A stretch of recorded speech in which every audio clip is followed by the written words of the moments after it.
சொட்ட சொட்ட நனையுது ஆக்சுவலாக நாங்கள் வந்து படம் எப்படி ஸ்டார்ட் பண்ணோம் அப்படின்னா, நாங்கள் வந்து யார்க்கர்னு ஒரு படம் ஸ்டார்ட் பண்ணலான்னு ஒரு பிளான் பண்ணோம். ஆனால் வந்து அதுக்குண்டான ஃபண்டிங் எங்கள்கிட்ட இல்லை. எங்களோட ப்ரொடியூசர்ஸ் யாரும் இல்லை. கான்ட்ரவர்சி வரும்னு சொல்லிட்டு எல்லாரும் பயந்தாங்க. ஸோ என்ன பண்ணலாம் அப்படின்றப்போ ஒரு காமெடி படம் பண்ணலாம். அந்த காமெடி படம் வந்து எல்லாரும் பண்ணுறாங்க. புதுசாக என்ன பண்ணலான்னு பிளான் பண்ணப்போ தான் நான் என் டீம்லாம் வந்து ஆட்லர் என்டர்டெயின்மெண்ட்ன்றது எங்கள் டீம் தான். நாங்கள் வந்து பல பிஸ்னஸ் பண்ணிகிட்ருக்கோம். படம் பண்ணணுன்னா பல பிஸ்னஸ் பண்ணுறோம். ஸோ அதை வச்சு ஒரு படம் பண்ணலாம், என்ன பண்ணலாம் அப்படின்றப்போ ஒரு காமெடி படம் பண்ணலான்னு முடிவு பண்ணுறப்போ மயிலா போச்சு, ஏதாவது ஒரு படம் பண்ணுவோம் அப்படின்றப்போ இது இந்த மாதிரி வந்து ஆகுன்றது எனக்கு நாங்கள் எதிர்பார்க்கல. இந்த படம் நாங்கள் பண்ணணும்னு நான் அஜர் கோபால்லாம் வந்து பேசும்போது எவ்வளோடா பட்ஜெட் நம்ம கையில் இருக்குது அப்படின்னு கேட்டால் இருக்குடா, ஆனால் வந்து எத்தனை நாள் ஷூட் பண்ண போகிறோன்றது எங்களுக்கு அப்போ பிளான் இல்லை.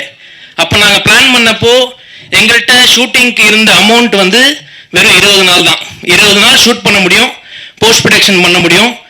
இதை ரிலீஸ் எப்படி பண்ணுன்றது அடுத்து பார்த்துக்கலாம் டென்ஷனில்.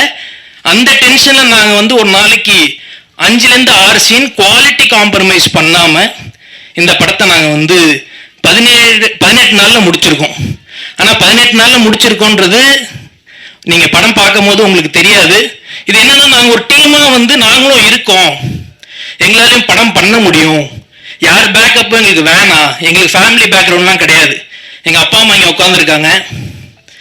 எங்கள் அப்பா வந்து ஒரு ரிட்டையர்ட் சென்ட்ரல் கவர்மெண்ட் எம்ப்ளாய் தான். அவர் வந்து படம் ஸ்டார்ட் பண்ணும் போது எவ்வளோடா பணம் இருக்குன்னு கேட்டப்போ பணம் கொஞ்சம் கம்மியாக தான் இருக்குது அப்படின்றப்போ இவரும் ப்ரொடியூசர் மாதிரி, சரி நீ ஒரு 10 நாள் எடுத்து காட்டு, அதுக்கப்புறம் நான் வேணா காசு கொடுக்குறேன் அப்படின்னாரு. அதனால் நான் என்ன ஆக்சுவலாக வந்து வேற ஒரு ஆக்டர் இந்த ஒரு ரோல் பண்ண வேண்டியிருந்தது. அவரோட டேட் இல்லை, எங்களுக்கு கொடுக்கறதுக்கு பணம் இல்லை. டேட் இல்லைன்றதை விட பணம் இல்லை. அப்போ வந்து எங்கள் அப்பா வந்து ஒரு தியேட்டர் ஆர்டிஸ்ட். அப்போ வந்து நாங்கள் நீங்கள் இனிமேல் சாஸ்திரி இல்லை, நீங்கள் மேஸ்திரி இல்லை, நீங்கள் தான் ரவி சாஸ்திரின்னு சொல்லி கூப்பிட்டு வந்து அவரையும் வந்து ஒரு ரோல் பண்ண வச்சு, அவர் ரோல் பண்ணால் காசு கொடுத்து தானே ஆகணும். அப்படி நாங்கள் ஒரு பிளாக்மெயில் பண்ணி அவர்கிட்ட ஒரு அமௌண்ட் வாங்கி நாங்கள் வந்து இந்த படம் முடிச்சிருக்கோம்.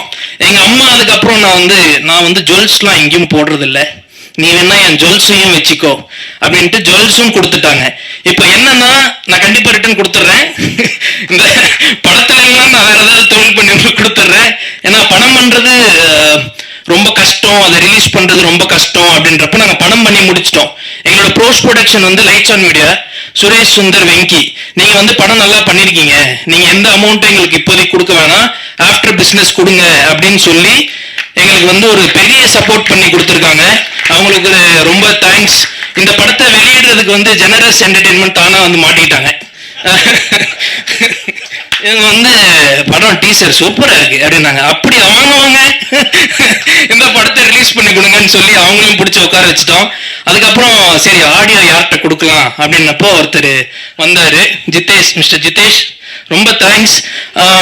ஆடியோ நான் வந்து ஸ்டார்டிங்லேயே ஒரு கதை மட்டும்தான் சொன்னேன். அப்போவே வந்து அவர் நான் பண்ணலான்னு சொல்லிட்டு உள்ளே வந்துட்டார். அதுக்கப்புறம் நிஷாந்த் ப்ரோ வந்து இந்த எப்படின்னா, மச்சான் எங்கே இருக்க, நான் படம் எடுக்க போகிறேன், நீ தான் ஹீரோ, அதான் அவர். அவர் வந்து நவீத் ப்ரோ என்ன கதை அப்படின்னாரு. கதை வந்து இதுக்கப்புறம் தான் ப்ரோ எழுதணும், நீங்கள் வாங்க, அதுக்கப்புறம் உங்களை வச்சு நாங்கள் யோசிச்சு ஒரு கதை எழுதுறோம் அப்படின்னப்போ இவர் வந்தார். அதுக்குள்ள நாங்கள் லாக் பண்ணிட்டோம். கேபிவி ராஜா, யுவராஜ், ஆக்சுவலாக யுவராஜ் வேற படம் பண்ணிட்டார் டைரக்டரா, இருந்தாலும் நீங்கள் வந்து டைரக்டரில் இங்கே வாங்க அப்படின்னு சொல்லி அவரையும் இந்த படத்தில் கோ டைரக்டராக வேலை செஞ்சு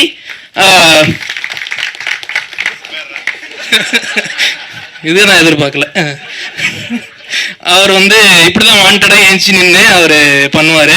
அதுக்கப்புறம் ராஜா, அப்புறம் யுவராஜ், அப்புறம் சதீஷ் எடிட்டர், எல்லாரும் நாங்கள் எழுதி வச்சிட்டோம், இவங்கெல்லாம் தான் பண்ண போகிறாங்க, இதுக்கப்புறம் கதை யோசிச்சுக்கலாம் அப்படின்றது நாங்கள் பிளானே. அது அந்த பிளான் இப்போ வெற்றி ஆயிடுச்சு. இந்த சொட்ட சொட்ட நினைவு வந்து என்ன படம், நீங்கள் சொட்டையை ஹர்ட் பண்ணுறீங்களா அப்படின்னு கேட்டாங்க. சொட்டையை ஹர்ட் பண்ணல, ஃபன்னாக எடுத்துகிட்டு போயிருக்கோம். படம் கிளைமேக்ஸில் அவங்களோட கஷ்டத்தையும் நாங்கள் சொல்லியிருக்கோம். படத்தை நீங்கள் பாருங்கள், பார்த்துட்டு உங்களால் என்ன எழுத முடியுமோ நல்லா எழுதுங்க. இதே கம்பெனி அடுத்து வேறு படங்கள் பண்ண போகிறோம். யுவராஜ், ராஜா இவங்களுக்கு வந்து அடுத்து நாங்கள் ப்ரொடியூஸ் பண்ண போகிறோம். அதுக்கு யாரோட சொல்ல வாங்குறதுன்னு தெரில. உங்க வைஃப் வந்திருக்காங்களா ப்ரோ? இல்ல இல்ல, அதுவும் நான் கண்டிப்பா கொடுத்துருவோம், அது ஒன்றும் பிரச்சனை இல்லை. மேடையில வந்திருக்கிற எல்லாருக்குமே தேங்க்ஸ். ஆக்சுவலா எங்களுக்கு வந்து சப்போர்ட் பண்ணணும் சிவி சார், கேபிள் சார், எல்லாரும் வினோதனங்களும் அவசியமே இல்லை. ரோபோன் வந்து சொல்லிதான் ஆகணும். ரோபோன் வந்து ஒரு 4 days ஷூட்க்கு வந்தாரு. வந்துட்டு சாங் நான் வந்து உங்களுக்கு வந்து நான் பண்ணி கொடுக்குறேன், நீங்க எதுவும் எனக்கு எந்த சார்ஜஸும் கொடுக்க வேணாம், வாங்க வாங்க அப்படின்னு சொல்லி அவர் வந்து மெயினா ஆட வச்சு அவரால் முடியல. அவர் ஒரு கட்டத்துக்கு முன்னாடி சும்மா சொன்னண்டா, அதுக்குன்னு 12 டேக்காடா போவீங்க. அதுல ஒரு கோல்கப்பா ஸ்டெப்ல வந்து கீழே குனிஞ்சு ஹீரோ என்ட்ரிக்கு அப்புறம் மேலே எந்திரிக்கணும். நான் ஆக்ஷன் சொல்லிட்டேன், எல்லா டான்ஸரும் எந்திரிச்சிட்டாங்க, எங்க இவரை காணோம். இவர் அதுக்கப்புறமேட்டு எந்திரிப்பார், கட் 1 more. அண்ணா தேங்க்யூ வந்து நீங்க பண்ணி கொடுத்ததுக்கு. ஹீரோயின் ஷாலினி, உங்களுக்கு ஃபர்ஸ்ட் படம், but you have a bright future. Varshini சொல்லவே வேணாம், வர்ஷினி அடுத்து ஒரு 3 படம் சைன் பண்ணிட்டாங்க. அவங்களும் வந்து பண்ணிட்டு இருக்காங்க பெரிய டைரக்டர்ஸ் கூட. இந்த லிஸ்ட்ல நிஷாந்த், அதுக்கப்புறம் எடிட்டர் எல்லாம் எழுதினதுக்கு அப்புறம் மியூசிக் டைரக்டர் அவர் எழுதணும். அவர் வந்து ப்ரோ நீங்க ஒன்று பண்ணுங்க, 3 சாங் போட்டுருங்க, ஒரு லவ், ஒரு சேடு, ஒரு ஜாலியா ஒரு சாங் போடுங்க, நான் சுச்சுவேஷன்ஸ் வந்து உங்களுக்கு என்னன்றது சொல்லிடுறேன் அப்படின்னு. இந்த சாங் 3 வருஷம் முன்னாடியே போட்டோம். அந்த சாங் வந்து அவர் எப்படின்னா, ப்ரோ நான் ஒரு சாங் அனுப்புறேன், நல்லா இல்லைன்னா திட்டக்கூடாது அப்படின்னு. இவரே அதை சொல்லிட்டு ஸ்டேஜ்ல வந்து கூல் டைரக்டரான்.